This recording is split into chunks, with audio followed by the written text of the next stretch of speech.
Let's examine the three-point turn.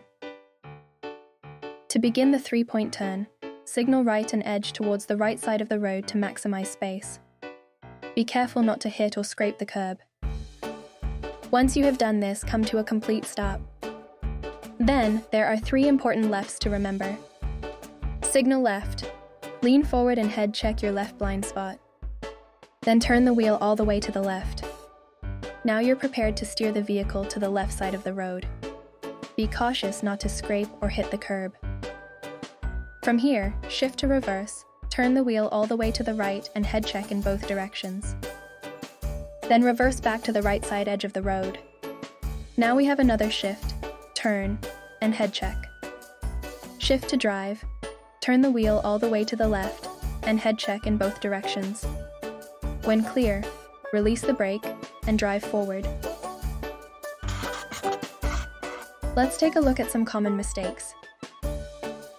A common mistake we observe during the state road test is that students often fail to utilize the available space or do not turn the steering wheel all the way to the left when beginning the maneuver.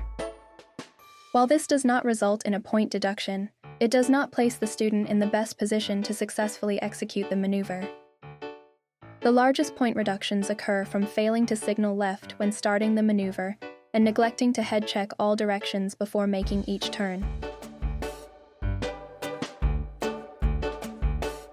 Another common mistake is failing to back up enough to create sufficient space for the final turn.